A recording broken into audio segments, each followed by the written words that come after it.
அன்புள்ள பக்தர்களே, இன்று நாம் கேட்கப் போகும் கதை சிவபெருமானின் 64 திருவிளையாடல்கள்.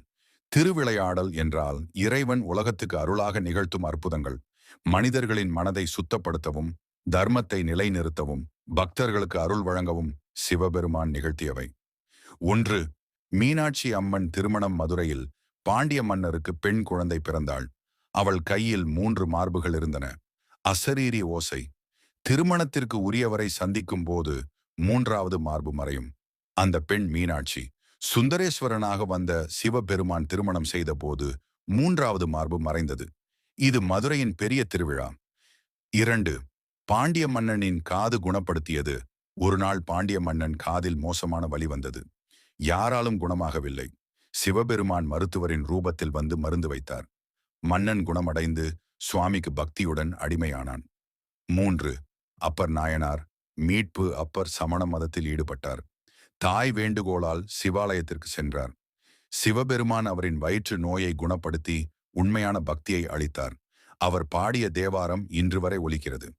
4வது சுந்தரர். அடிமையான கதை. சுந்தரர் திருமணம் செய்யும் போது சிவன் முதியவராக வந்து, இவன் எனக்கு அடிமை என்று பத்திரம் காட்டினார்.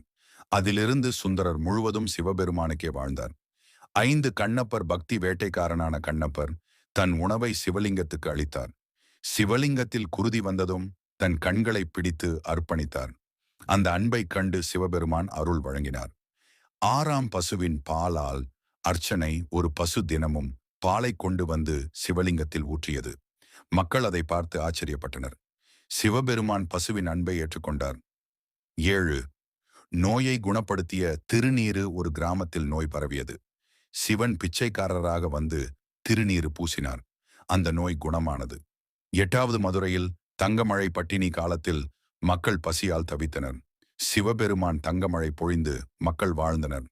9. யமனை அடக்கிய காலசம்ஹாரம். ஒரு பக்தனின் உயிரை யமன் எடுக்க வந்தான். சிவபெருமான் கோபித்து யமனை அடித்து விரட்டினார். அதனால் அவர் காலசம்ஹாரமூர்த்தி என போற்றப்படுகிறார். 10. கச்சியப்ப சிவாச்சாரியார். மதுரையில் கச்சியப்ப சிவாச்சாரியார் தினமும் புராணம் பாடுவார். ஒரு நாள் பாடவில்லை. அன்று சிவன் தோன்றி, நான் கேட்காமல் ஒரு நாளும் போகவில்லை என்று அருள் புரிந்தார். 11. குருவாக வந்த சிவன் ஒரு இளம் பக்தனுக்கு கல்வி கற்றுத்தர யாருமில்லை.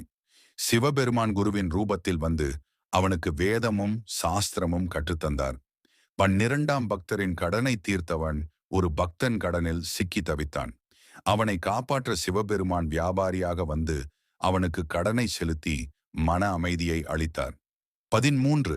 வேளாளர். பக்தனின் நெற்செய்கை. ஒரு விவசாயி தினமும் தனது வயலில் உழைத்து பசித்தும் இறைவனுக்கு ஒரு சிறு பங்கினை வைத்தான்.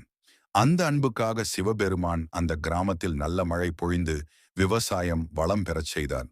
14. பாம்பை காப்பாற்றிய கருணை. ஒரு சிறுவன் விளையாடி கொண்டிருந்த போது பாம்பு கடித்தது. அந்த குடும்பம் சிவபெருமானை வேண்டினர். சிவன் மருத்துவராக வந்து சிறுவனை காப்பாற்றினார். 15. பாண்டிய மன்னன். தர்ம சோதனை. பாண்டிய மன்னன் தர்மம் காப்பாற்றுவாரா என்று சிவன் சோதித்தார். ஒரு நாள் ஒரு சிறுவனை யானை மிதித்தது போல நடித்தார். மன்னன் உடனே நீதியுடன் நடந்து குற்றவாளிக்கு தண்டனை கொடுத்தார். சிவன் சந்தோஷப்பட்டு அருள் தந்தார். 16. சமணரை வென்ற திருவிளையாடல். சமணர்கள் மதுரையில் வாதம் செய்தனர். சிவபெருமான் அங்கே வந்து அப்பர் சம்பந்தர் வழியாக வேதம் உயர்ந்தது என்பதை நிரூபித்தார். மதுரையில் சைவம் மீண்டும் உயர்ந்தது. 17. பக்தரின் பாலை பாதுகாத்தவன். ஒரு பெண் பக்தை தினமும் பாலை கொண்டு வந்தாள். அந்த பாலை யாரோ விஷம் கலக்கினர். சிவபெருமான் அதை தூய்மையாக்கி பக்தையின் உயிரை காப்பாற்றினார். 18. தச்சனின் கருவியை சோதித்த சிவன். ஒரு தச்சன் சிவாலய கோபுரம் கட்டி கொண்டிருந்தான். அவன் உழைப்பை சோதிக்க சிவபெருமான் கருவிகளை மறைத்தார்.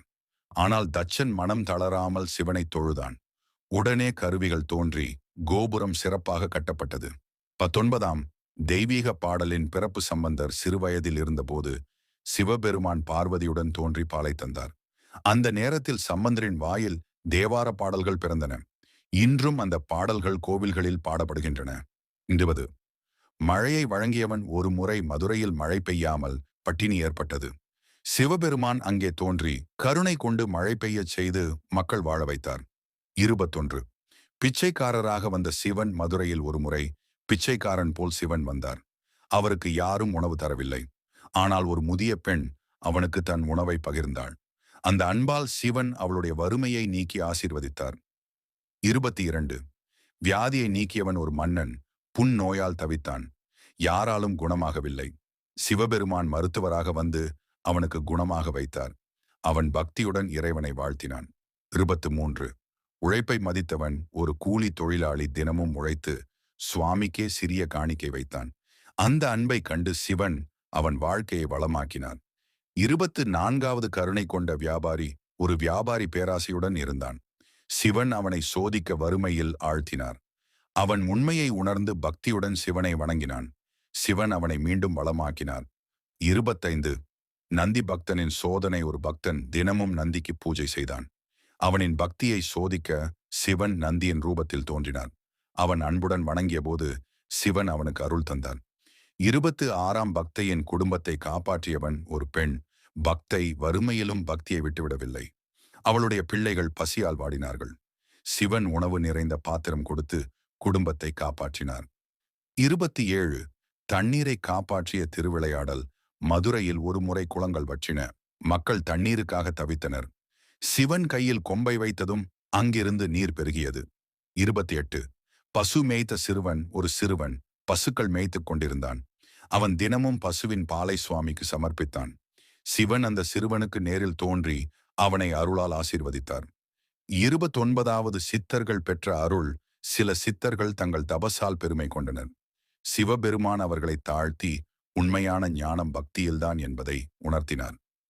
30 பிள்ளையாரை அனுப்பிய திருவிளையாடல். ஒரு முறை மதுரையில் பக்தர்கள் சண்டையிட்டனர். அவர்களை அமைதிப்படுத்த சிவன் தன் மகன் விநாயகரை அனுப்பினார். விநாயகர் அங்கே போய் சாந்தியை கொண்டு வந்தார். 31. பக்தரின் தானத்தை ஏற்ற சிவன் ஒரு முதியவர் தினமும் சாப்பிட்ட பின் சிறு பகுதியை சிவனுக்கே வைப்பார். ஒரு நாள் சிவன் பிச்சைக்காரராக வந்து அதை ஏற்றார். அந்த முதியவர் சொர்க்க பதவி பெற்றார். 32ஆம் நாவுக்கரசரின் பாடல். திருநாவுக்கரசர் குருதிக்கட்டு நோயால் வாடினார். சிவபெருமான் அவரை காப்பாற்றி தேவார பாடல்கள் புறப்பட்டு வந்தன. 33. கல்லை உயிராக்கியவன் ஒரு பெண் பக்தை கல்லை எடுத்து இது சிவன் என்று நினைத்து வழிபட்டாள். சிவன் அந்த கல்லில் உயிருடன் தோன்றி அவளின் பக்தியை ஏற்றுக்கொண்டார். 34வது குருவின் சோதனை. ஒரு சீடன் தன் குருவை விட்டுவிட்டு வேறு வழியில் சென்றான். சிவன் அவனை சோதித்து உண்மையான குருவே சிவன் என்பதை உணர்த்தினார். 35 புலியூரில் அருள். ஒரு வேட்டைக்காரன் தினமும் விலங்கு இரத்தத்தை அர்ச்சனை செய்தான். ஆனால் அவனுடைய மன அன்பை கண்டு சிவன் அருள் தந்தார். 36வது விஷம் குடித்த பக்தன். ஒரு பக்தன் தவறுதலாக விஷம் குடித்தான். சிவபெருமான் தோன்றி அவனுக்கு திருநீறு கொடுத்து உயிரை காப்பாற்றினார். 37 கடலில் காப்பாற்றியவன். ஒரு வியாபாரி கடலில் கப்பலில் பயணம் செய்தான். பெரிய புயல் வந்தது. அவன் சிவனை நாடிய போது சிவன் அலைகளை அடக்கி காப்பாற்றினார். 38ஆம் திருநீற்றின் அற்புதம். ஒரு குழந்தை சுவாசிக்காமல் விழுந்தது. அவள் தாய் சிவபெருமானை வேண்டி திருநீறு பூசினாள். குழந்தை உயிருடன் எழுந்தது.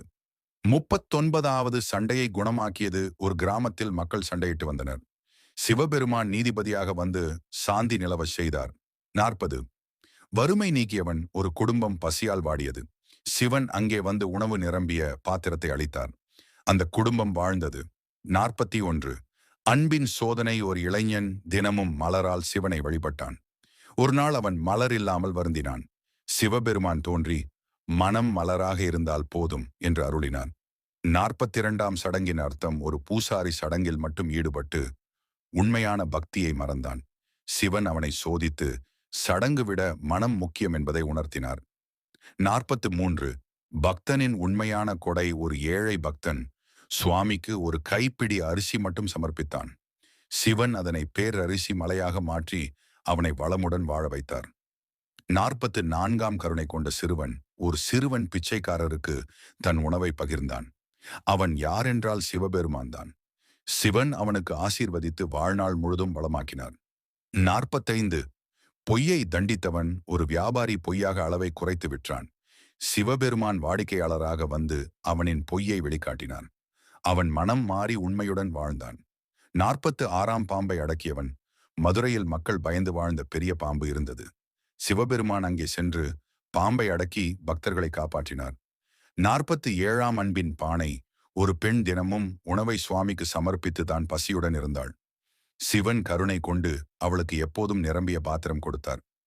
48. கடன் சுமையிலிருந்து மீட்பு. ஒரு பக்தன் கடனில் சிக்கியிருந்தான். சிவன் வியாபாரியாக வந்து அவன் கடனை செலுத்தி வாழ்க்கையை அமைதியாக்கினார். 49வது வேதத்தின் பெருமை. சிலர் வேதம் தேவையில்லை என்றனர்.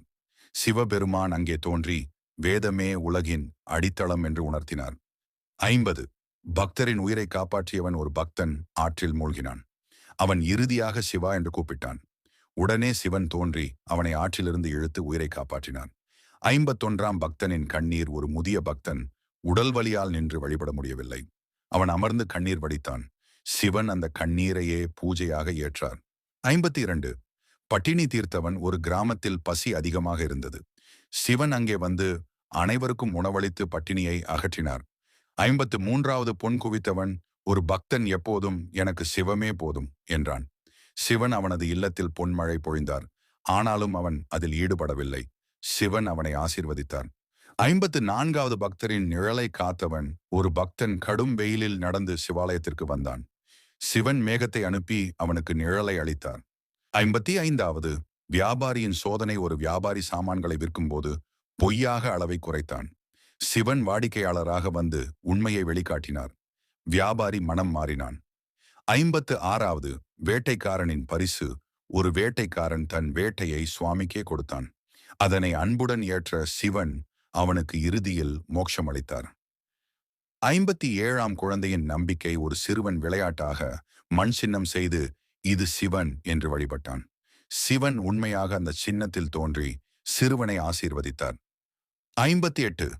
அன்பின் தீபம். ஒரு ஏழை பக்தைக்கு எண்ணெய் வாங்க முடியவில்லை. அவள் தண்ணீரை வைத்து விளக்கு ஏற்றினாள். சிவன் அங்கே வந்து அந்த தீபத்தை எரிய வைத்தார். 59வது பக்தையின் குரல். ஒரு பெண் தினமும் சிவா என்று முழங்கினாள். அவள் சத்தம்தான் அவளின் பூஜை. சிவன் அதை ஏற்று அவளுக்கு அருள் தந்தார். 60. நீதியை நிலைநாட்டியவன். ஒரு அரசன் அநீதி செய்து வந்தான். சிவபெருமான் யாகத்தில் தோன்றி அநீதி செய்தால் அரசன் கூட அழிவான் என்று எச்சரித்தார். 61. கண்ணீரின் சக்தி. ஒரு பக்தன் உடம்பு குணமாக வேண்டி சிவனை நாடினான். அவனது கண்ணீர் தரையில் விழுந்தவுடன் உடல் குணமடைந்தது. 62. தண்ணீர் கொண்ட சிறுமி. ஒரு சிறுமி சுமந்து வந்த தண்ணீரை கூட சிவபெருமானுக்காக அர்ப்பணித்தாள். சிவன் அந்த சிறுமிக்கு வாழ்க்கை முழுதும் வளம் தந்தார்.